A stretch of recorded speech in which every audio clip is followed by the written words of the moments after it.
శ్రీ హనుమాను గురుదేవులు నాయద పలికిన సీతారామ కథ నే పలికద సీతారామ కథ.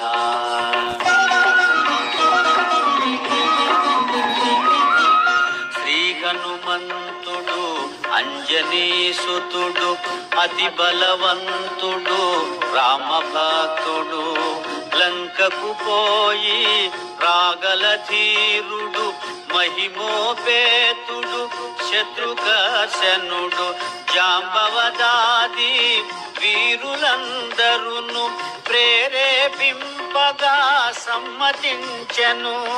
లంకేశ్వరుడు అపహరించిన జానకి మాత జాడ తెలిసి కొన్నా.